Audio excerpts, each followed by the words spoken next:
The Great Council Chamber on Throne. World's Eth9 was made of black stone. That seemed to drink the light. 80,000 years the Cathar Empire had ruled the stars from this room. 17 different alien species served under their banner. Their fleets had crushed every rebellion. Their name was feared across half the galaxy, and today they were about to make the biggest mistake in their long history. High Admiral Voskarathel stood at the center of the chamber. She was tall even for her species, with 4 sharp mandibles that clicked when she was amused. Right now she was very amused. In front of her floated a glowing image of a small blue and green planet. The humans called it Earth. She called it her next conquest. My lords, she began, her voice smooth and sure. I have reviewed the scout reports myself. This species is no threat to us. They have 12 billion people on one single world. They have only reached the nearest stars. Their ships use fusion drives that we abandoned 20,000 years ago. Their weapons are laughable. Council members listened with bored expressions. They had heard this kind of speech many times before. Another weak species. Another easy conquest. Another world added to the empire. I propose we send a single pacification fleet. Admiral Thal continued. 200 capital ships, 10,000 fighters, 3 million ground troops. This is more than enough to crush any resistance these humans might offer. Within one cycle, Earth will be paying tribute to the Empire, and their young will be serving in our armies. The vote was quick and unanimous. Every council member raised their hand. Not one voice spoke against the plan. Why would they? The Cathar had never lost a war. They had conquered hundreds of worlds using fleets half this size. The humans would fall like all the others. What the council did not know was that humanity had been watching them for a very long time. 200 years earlier, a young Terran scientist named Dr. Marcus Webb had been listening to deep space signals when he picked up something strange. It was a transmission in a language no human had ever heard, but the computers could tell it was a military order. Someone out there was giving commands to a fleet. Someone out there had ships. Dr. Webb took his findings to the United Terran government. Within a week, every leader on Earth was meeting in secret. They listened to more transmissions. They learned that the galaxy was not empty, it was full of life. And most of that life was ruled by a cruel empire that conquered every world. It found the humans had a choice to make. They could try to hide forever. They could try to run, or they could prepare. They chose to prepare. The deep silence protocol was created that very year. Every government on Earth agreed to it. Every major nation signed. From that day forward, humanity would pretend to be weak. They would hide their true strength behind clever tricks. They would let the Cathar scouts see only what humans wanted them to see. The fusion drives the Cathar scouts detected. Those were old models kept running for show. The real human ships used something far more advanced. The population numbers the scouts recorded, those were from Earth alone. Humans had quietly colonized a dozen other star systems, all hidden behind stealth fields that the Cathar could not detect. The weak defense platforms the scouts saw, they were empty shells. The real defenses were buried deep inside asteroids and hidden in the clouds of gas giants. For 200 years, every human child grew up knowing the truth. War was Coming, the Empire would find them one day, and when that day came, humanity had to be ready. Every scientific discovery was turned into a weapon or hidden away. Every extra credit in the economy went into the reserve, the secret military force that humanity was building. Every spare ship was armed, every spare rock in the solar system was turned into a hidden base. The whole of human civilization became one giant trap waiting patiently for the Empire to walk into it. Deep inside a hollowed-out asteroid near Neptune fleet, Admiral Sarah Chin sat in her command chair and read the intercepted message from the Cathar Council. Her face was calm, but her eyes were sharp. She had trained her whole life for this moment. Her parents had trained for it. Her grandparents had trained for it. Every human officer in the reserve had been born and raised for exactly this situation. They are sending a pacification fleet, she said quietly to her second-in-command, Commodore James Okonkwo. 200 capital ships. They think that will be enough. Commodore Okonkwo nodded. He was a big man with a steady voice. What are your orders, Admiral? Chin stood up slowly. She looked at the star map on the wall. Little red dots showed where the Cathar fleet would appear. Little blue dots showed where humanity's hidden ships were waiting. The blue dots far outnumbered the red ones, and the Cathar had no idea. Wake up the reserve, she said. All of it. The Commodore's eyes went wide. All of it, Admiral. The entire reserve.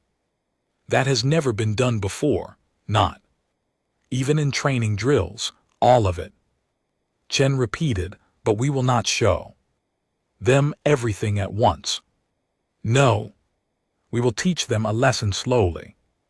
We will let them think they have seen our full strength, and then when they come back with more ships, we will show them more of ours step by step until they understand. Understand what? Admiral? Chen smiled, but it was not a kind smile. It was the smile of someone who had waited 200 years for this day. Understand that they were never fighting a small species. They were fighting the patient dead. Every human who ever feared the Empire, every grandmother who taught her grandchildren to prepare, every scientist who worked on secret weapons, every builder who hid ships in the dark. They are all here, and they are all angry. The Commodore saluted and turned to carry out his orders. Across the solar system, hidden doors began to open. Hidden engines began to power up. Hidden weapons began to come online. The reserve was awakening. Far away on Throne World Zeth 9, Admiral Thao raised a glass of sweet wine to celebrate her coming victory. Her mandibles clicked with joy. She was certain of two things. First, that humanity would fall within days. Second, that this would be the easiest campaign of her long career. She was wrong about both. The pacification fleet launched the next day. 200 proud warships of the Cathar Empire, flying banners that had hung in 1,000 conquered capitals. They moved through fold space toward the small yellow star the humans called Sol. Their captains laughed and joked. Their soldiers prepared for easy glory. Their officers already planned the tribute they would collect. None of them knew they were flying straight into a trap that had been 200 years in the making. None of them would ever see home again. The pacification fleet came out of full space at the edge of the Sol system with all the pride of an empire that had never known defeat. 200 warships spread out in a perfect attack formation. Their hulls were painted in the black and gold colors of The Cathar Empire. Their weapons were charged and ready. Their crews were confident. Admiral Voskarathel stood on the bridge of her flagship, the mighty battleship Times. Conqueror's pride. She watched the small blue planet grow larger on her main screen. Earth, such a tiny world, such a weak species. She almost felt sorry for the humans. Almost. Open a channel on all frequencies, she ordered. Let us give these creatures the standard ultimatum. Perhaps they will be wise and surrender. Without a fight, it would save us the trouble of cleaning up afterward. Her communications officer opened the channel. Admiral Thal began speaking in the trade language that most civilized species understood, humans of Earth. This is High Admiral Voskarathel of the Cathar Empire. Your system is now property of the Empire. You have 1 hour to surrender. If you surrender, you will be allowed to live as client citizens. You will pay tribute. You will send your young to serve in our armies. You will accept our culture as your own. If you do not surrender, we will destroy your military forces and take your world by force. The choice is yours. Choose wisely. She leaned back in her command chair and waited. Usually the response was immediate. Panic, begging, pleading for mercy. Sometimes there was angry defiance, but that always turned to fear quickly. Enough. What she got instead was something very different. A human face appeared on her screen. He was a dark-skinned man with a calm expression and steady eyes. His uniform was simple and clean. Behind him she could see the bridge of a warship, but the design was strange. Nothing like the scout reports had described. Greetings, Admiral Thal. Human said politely. His voice was translated perfectly into her own language. I am Commodore James Okonkwo of the Terran Outer Picket Force. I have received your message. I am authorized to give you our answer. Admiral Thal smiled. And what is your answer, human? My answer is a question, Admiral. Would you prefer to surrender now, or would you like us to give you a demonstration first? For a moment the entire bridge of the Times conquerors Pride Times went silent. Then Admiral Thal began to laugh. Her mandibles clicked wildly. Her officers joined her laughter. The translated words must be wrong. Surely this human was joking. A small species with outdated fusion drives, asking them times to surrender. Oh, human, Admiral Thal said between laughs. You amuse me. Very well, show me this demonstration of yours. Let me see what your fusion ships can do against real warships. Commodore Okonkwo did not smile. As you wish, Admiral. Please note that we will be using less than half of our available force. We do not wish to destroy your entire fleet. Not yet. Consider this a warning. Channel closed. Admiral Thal was still laughing when her sensor officer made a strange noise. It was a noise of shock, a noise of terror. The Admiral looked at him sharply. What is it, Admiral? 40 human ships just appeared out of nothing. They were not there a moment ago. Now they are all around us. Thal spun to look at the tactical display. Her laughter died in her throat. 40 ships had indeed appeared from empty space. But that was impossible. Her sensors were the best in the Empire. They should have detected any cloaked vessel.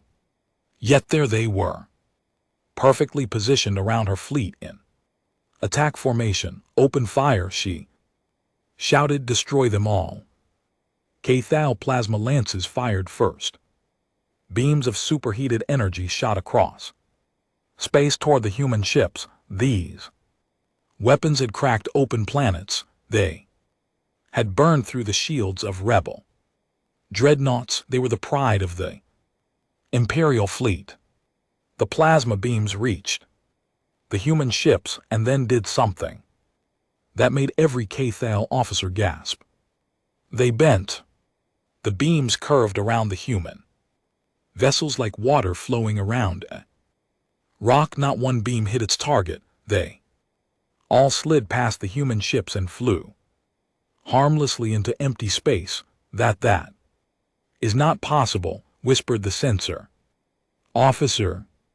They are bending light and plasma with some kind of gravity field. Our scientists said such technology was impossible. Then the humans fired back. Their weapons were nothing like the Imperial arsenal. Some ships launched solid projectiles that flew at nearly the speed of light. When these projectiles hit a Cathal warship, they punched straight through the armor and came out the other side. Other human ships fired missiles that seemed to disappear and reappear inside the Imperial shields, exploding from within. A few vessels used strange beam weapons that did not burn or melt their targets. Instead, the beams simply made matter stop existing. Whole sections of Cathal battleships vanished like they had never been there. In the first 2 minutes, 20 Imperial ships were destroyed. In the next 2 minutes, 40 more were lost. By the 6th minute, 80 Cathal warships were gone and the rest were damaged. Admiral Thal watched in horror as her fleet was torn apart. Nothing was working. Her weapons could not hit the humans. Their weapons ignored her shields. Her ships were huge and proud and ancient. Their ships were small and fast and deadly. Retreat, she finally screamed. All ships fall back to the outer system. Regroup at the Kuiper line. The surviving Cathal ships turned and fled. The humans did not chase them. They simply watched the Imperial fleet run away. Admiral Thal sat in her command chair, shaking with a mix of rage and fear. Her proud fleet was broken. Her reputation was ruined. 80 ships lost in 6 minutes. This was worse than any defeat in Imperial history. As her damaged fleet limped toward the outer system, she demanded answers. Her intelligence officer, a small, trembling creature, brought her the report she had requested. Admiral, I have analyzed the human transmissions we intercepted during the battle. I have decoded their communications. Tell me everything. Thal hissed. The human Commodore. He was telling the truth, Admiral. The 40 ships that attacked us were not there full force. They were something called the Outer Picket Force. It is a small defensive unit stationed at the edge of their system, a small unit. 40 ships destroyed 80 of ours in 6 minutes, and you call this a time small unit? The intelligence officer swallowed hard. Admiral, according to the human communications, those 40 ships represent approximately 2% of humanity's total deployed fleet. The bridge of the times conquerors pride times went completely silent. Admiral Thal stared at her intelligence officer with wide eyes. Her mandibles hung loose. Forgotten to clear his throat. Percent. She finally whispered, yes, Admiral. 2%, and there was more. The humans call their main force the reserve. They mentioned that the reserve has not yet been activated. What we just fought was only the guard at the door. The real army is still inside the house, Admiral. Thal felt cold fear creep up her spine.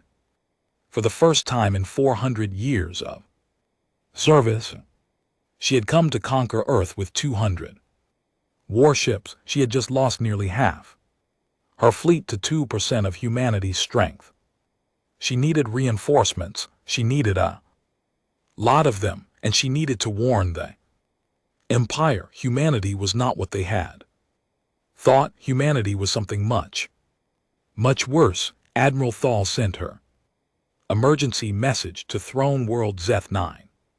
From her damaged flagship, she did not tell the full truth. She was too afraid of looking weak. Instead, she described the battle as a dangerous surprise. She said the humans had used some kind of trick. She requested massive reinforcements to crush this unexpected threat before it became a problem for the whole empire. When the Imperial Council received her message, they were shocked and angry. A pacification fleet had never been defeated before, not in 80,000 years. If word spread to the client species, there could be rebellions across the empire. This had to be ended quickly and brutally.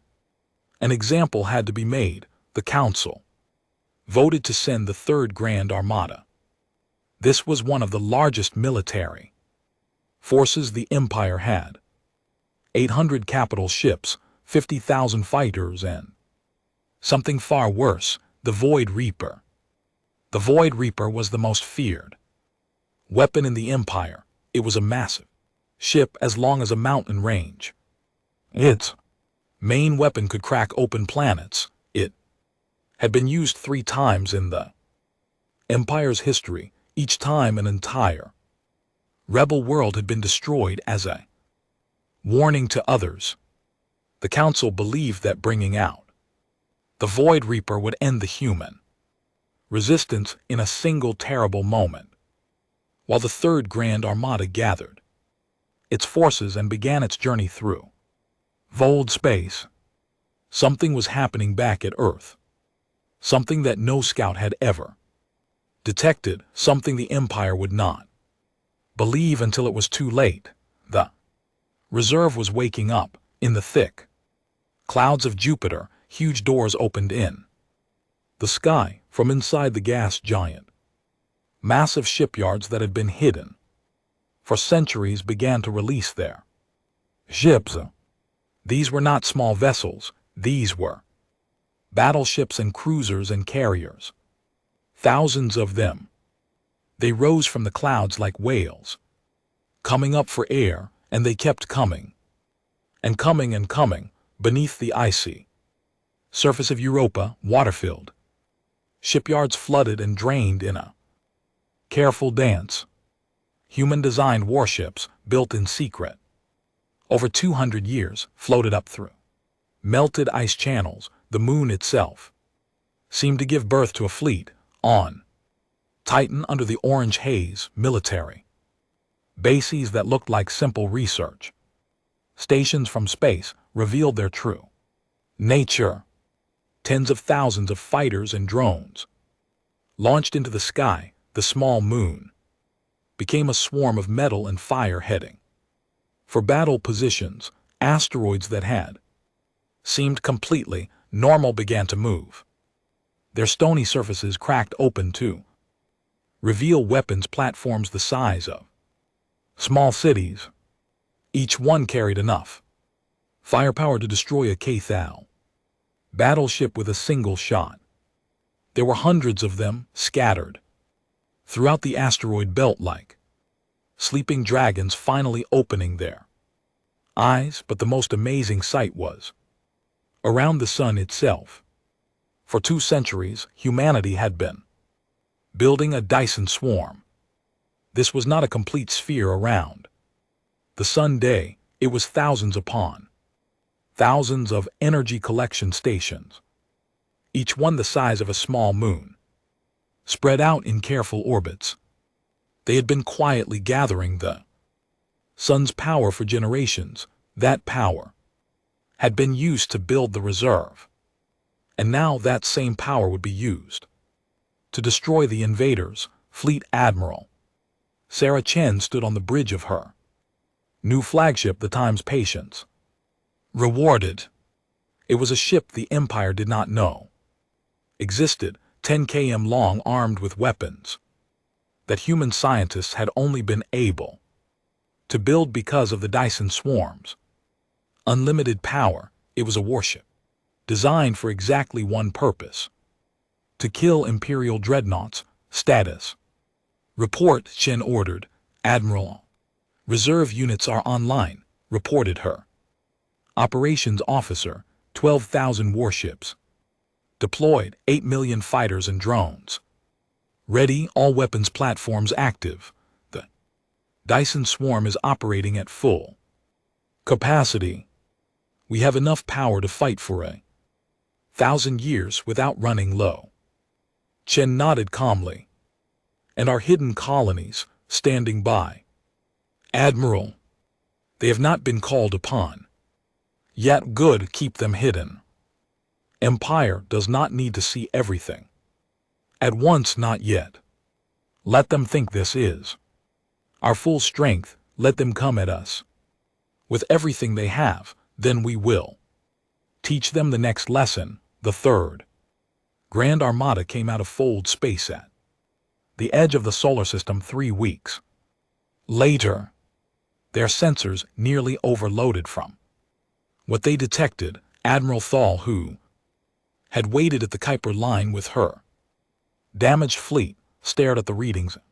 Total shock. Her flagship sensor officer was speaking, but his words seemed to come from far away. Admiral, I am detecting 12,000 warships, 8 million smaller vessels, weapons platforms with readings I cannot even measure, and a power output from the human sun that should not be possible. It is as if they are using the star itself as their energy source. Admiral Thal sat in her command chair, feeling something she had never felt in 400 years of military service, real fear. Bone-deep terror. She had thought the 40 ships at the first battle were humanity's main force. She had thought that the pacification fleet had just been unlucky. She had been wrong. She had been so terribly wrong. The 40 ships had been a times picket force, a border guard. Humanity's real strength had been hidden all along, and now it was right in front of her, and somewhere in the back of her mind a horrible thought began to grow. If this times was humanity's home world defense, what did they have if they ever decided to attack someone else? What was hidden in the dark corners of space waiting to be unleashed? The Grand Admiral of the Third Armada, a proud warrior named Krell Vanterx, refused to be afraid.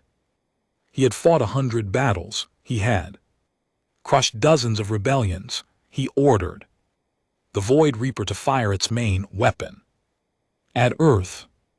Better to destroy the human home world immediately than to fight this nightmare fleet. The Void Reaper's massive weapon began to charge. Energy gathered from across the ship and focused into a single beam. When it fired, the beam cut through space like a knife through silk. It had enough power to break open a planet. It should have ended the war. Right there, the beam traveled toward Earth, burning through the vacuum at impossible speeds. Then one of the human weapon platforms moved. It was one of the smallest platforms in the asteroid belt. Its shield came up. The Void Reaper's beam hit the shield and, instead of breaking through, was absorbed into it. The platform glowed brightly for a moment, then it fired the same beam back. The Void Reaper pride of the Cathal Empire ceased to exist. One moment the mountain-sized ship was there. The next moment there was only a flash of light brighter than the sun itself. When the light faded, only floating debris remained. The humans had not just defended against the Empire's ultimate weapon they had turned it back against its owner on Admiral Thal's bridge. Her officers stood frozen in horror. She herself could not speak. She could not move. The Void Reaper had been there. Trump card, their final answer to any threat. And the humans had destroyed it with what seemed like minimal effort. What, she finally whispered, have we woken up? The answer came from the cold darkness of space as 12,000 human warships began to advance. The battle that followed lasted less than an hour. The Third Grand Armada, the pride of the Cathal Empire, was torn to pieces by the awakened reserve. 800 Imperial capital ships were reduced to broken metal floating in space. 50,000 fighters were swept from the sky like dust. The humans fought with cold precision. They did not celebrate, they did not gloat, they simply did their jobs as if they had practiced this battle 1,000 times in their minds, which in truth they had. Grand Admiral Krell Vanterx died when his flagship was cut in half by a human weapon that no one in the Empire had ever seen before. His last words were a confused question to his officers. How are they doing this? No one answered him. They were all dead. Seconds later, only one Imperial ship was spared, the Time's Conqueror's pride. Admiral Viscara Thal's flagship was surrounded by a dozen human vessels and held in place by some kind of tractor field. Her weapons were disabled. Her engines were shut down. She could not move. She could not fight. She could not even die with honor. A small human shuttle approached her flagship and requested permission to dock. Admiral Thal considered refusing. But what was the point? If she refused, the humans would simply force their way in. Better to accept this final humiliation with whatever dignity she had left. The shuttle landed in her main hangar. The door opened and human Marines stepped out. They wore power armor that gleamed under the hangar lights. The armor was sleek and graceful, unlike the heavy-plated suits used by Imperial soldiers. The humans moved with the easy confidence of warriors who had never lost a fight. Their weapons were small, but looked very dangerous. There were only 12 of them. 12 humans boarding an Imperial flagship with a crew of 3,000, and yet Admiral Thal knew without any doubt that those 12 could fight their way to her bridge if they wanted to. Fortunately, they did not need to fight. Imperial troops had been ordered to stand down. The Admiral's personal guard escorted the humans to a meeting room near the bridge. There Admiral Thal waited with 3 of her senior officers. A human woman entered the room. She was smaller than the Marines and wore no armor. Her clothes were simple and professional. Her hair was gray. Her eyes were kind, and somehow she was more frightening than any soldier. Admiral Thal, she said politely in perfect Imperial trade language. I am Ambassador Elena Vasquez of the Terran Concordat. Thank you for agreeing to speak with me. Please sit down. This may take some time. Admiral Thal said. What else could she do? Her fleet was destroyed. Her weapon was gone. Her empire had just suffered its greatest military defeat in 80,000 years. And here was this small human woman speaking to her as politely as if they were meeting at a peaceful trade conference. You will want to know what just happened, Ambassador Vasquez said. You will want to know why your fleet was destroyed so easily. And you will want to know what happens next. I'm here to explain all of these things to you. I will be honest. I will tell you the truth, even the parts that will frighten you. I think you have earned that much. Ambassador opened a small device and began to show Admiral Thal images and data. She explained everything from the beginning. 200 years ago, a human scientist had detected an Imperial transmission. That discovery changed everything. Humanity learned that the galaxy was not empty. They learned about the Cathal Empire. They learned what happened to worlds that were conquered. They learned what happened to species that tried to resist. We had a choice.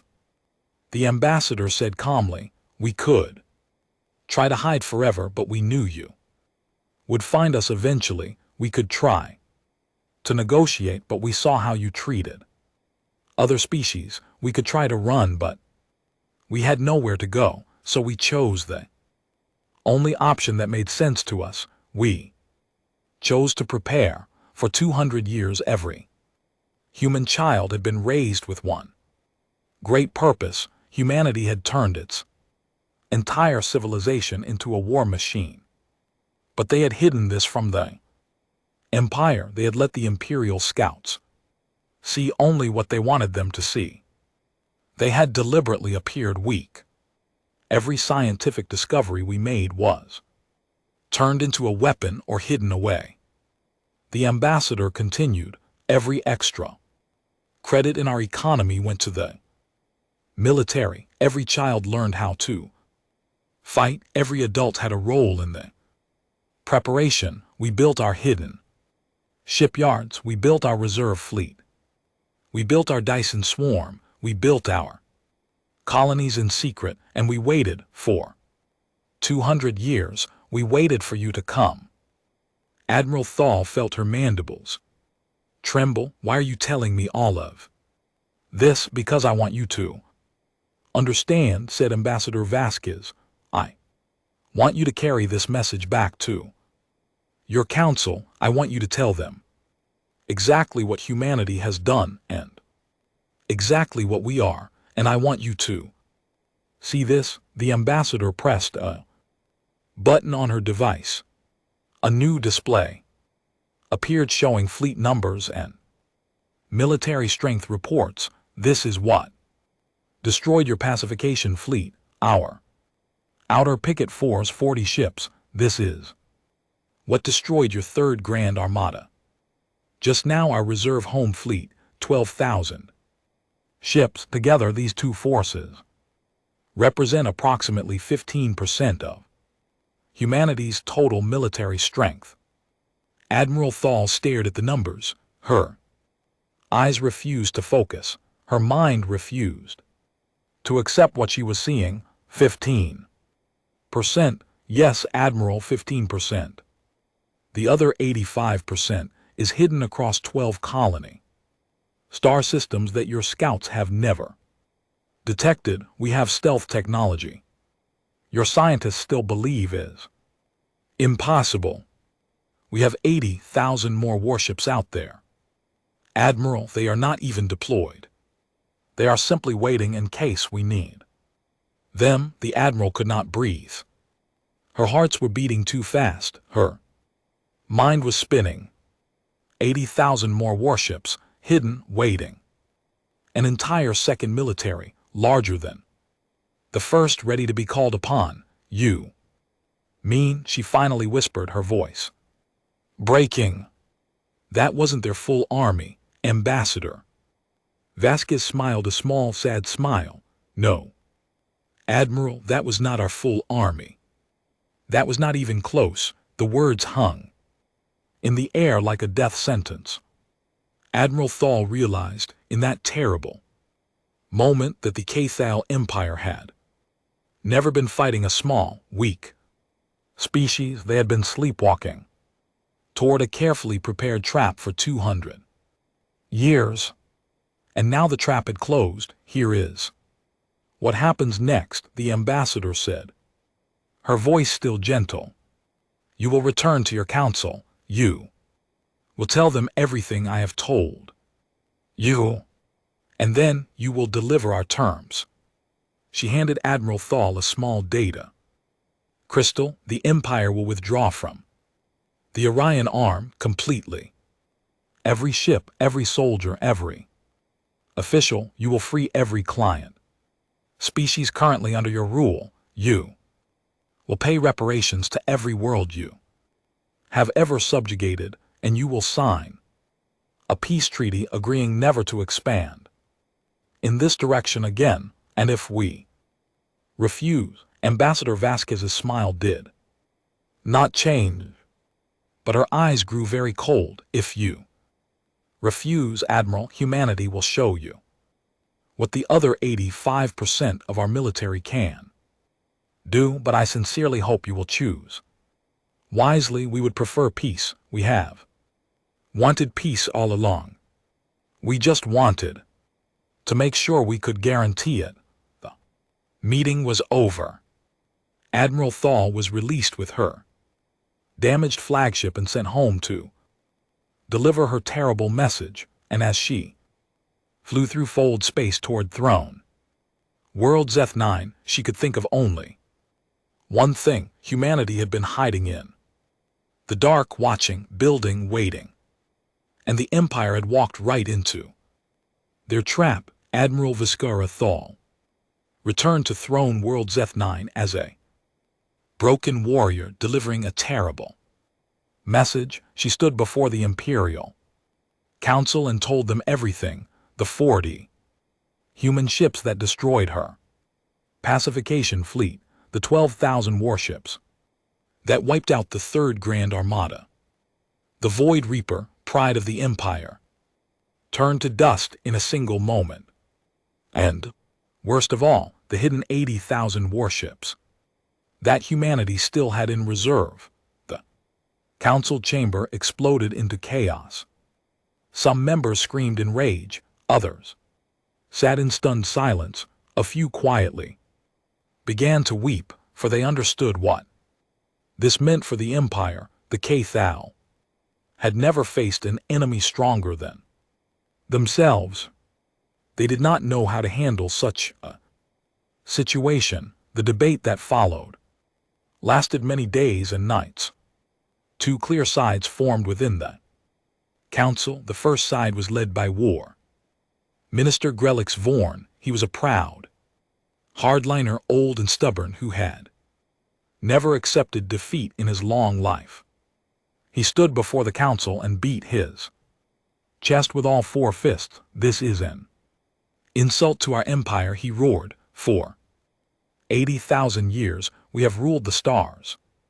Will we now bow to small species from a backwater planet? Never. I demand that we call every fleet from every sector, every superweapon from every vault, every soldier from every world. Let us bring the full might of the Empire against Earth. Let us crush these humans so completely that no species will ever dare to challenge us again. Many council members cheered his words. Their pride would not allow them to accept humanity's terms. Better to die fighting than to surrender without a war. The second side was led by Chancellor Veshya Nalara. She was younger than the war minister, but she was also wiser.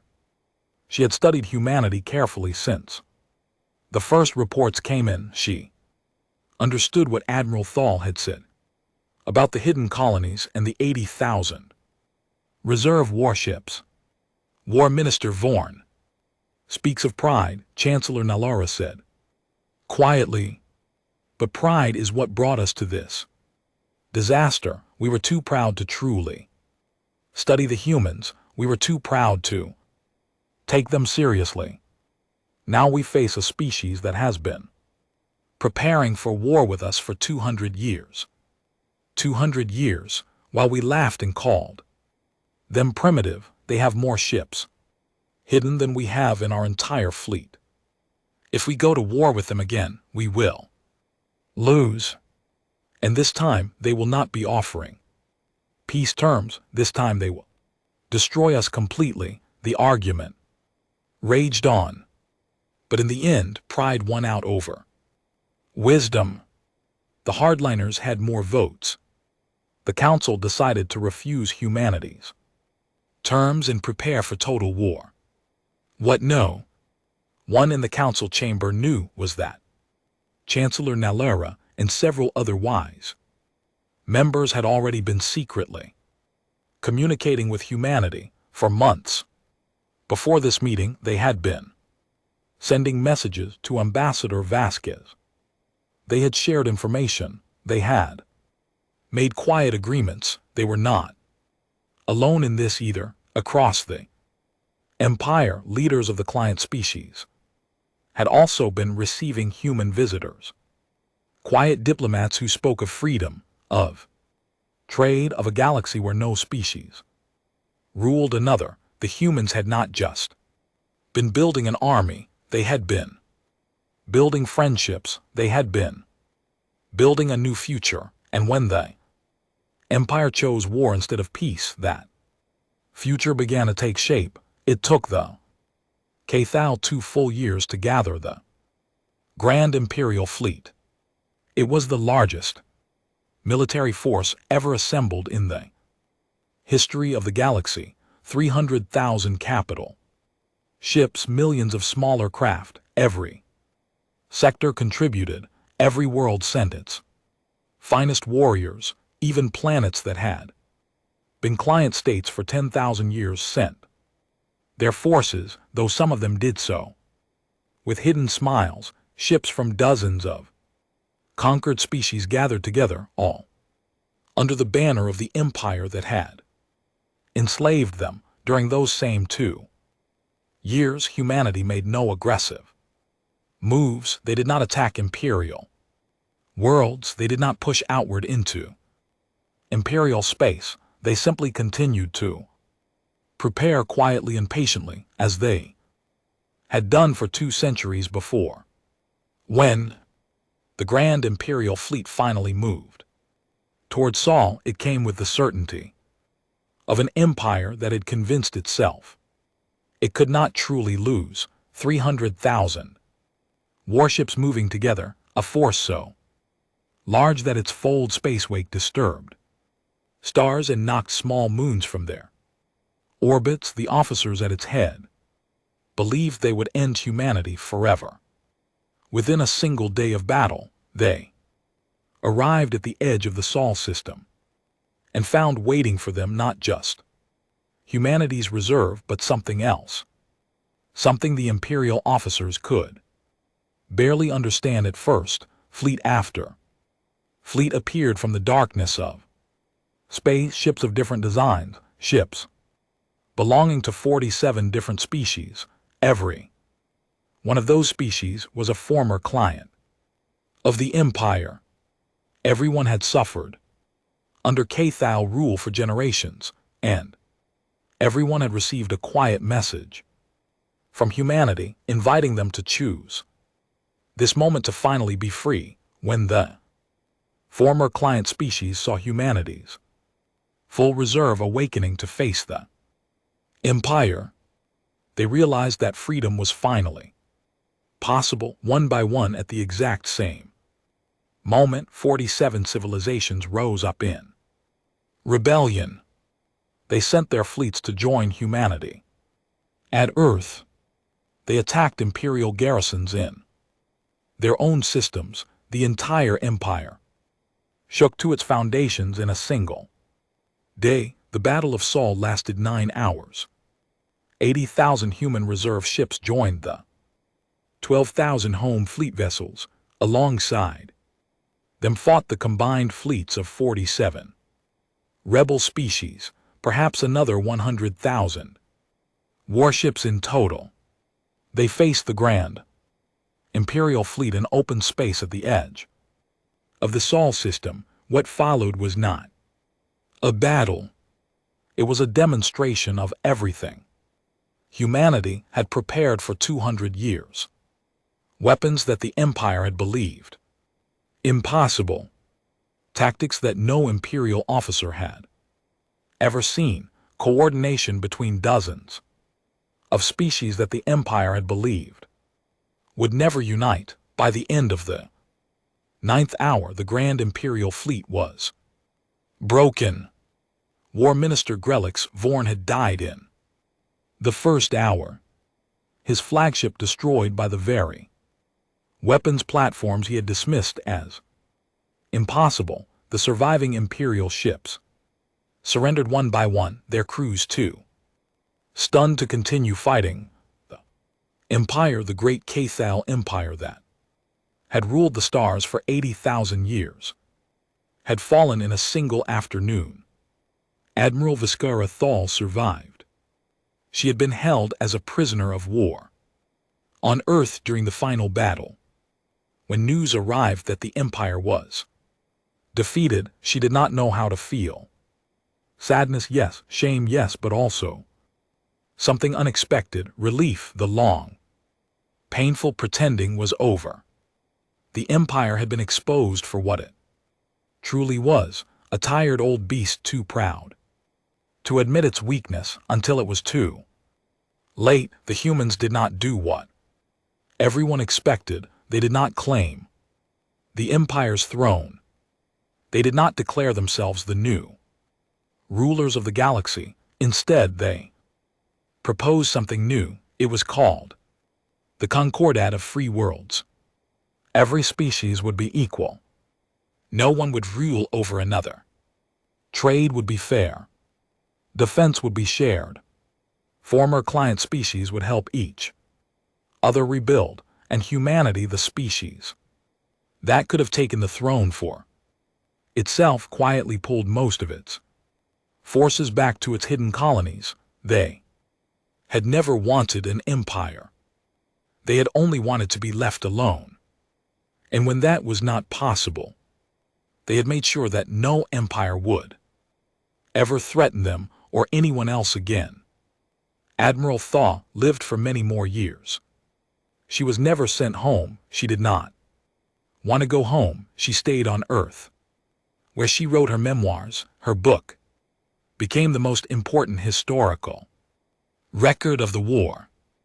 It was read in every school in the new Concordat. Its final chapter had only one sentence, and that sentence became a warning for all species for all time to come. We saw a small, quiet world, and we mistook patience for weakness.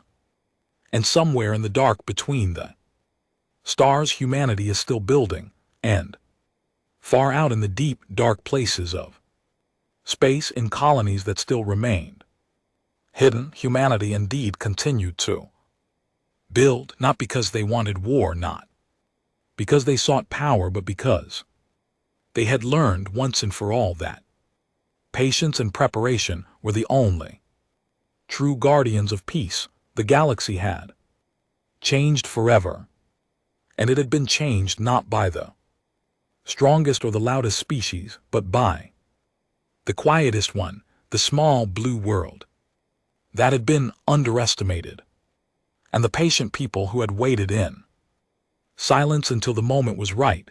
The humans had won their war.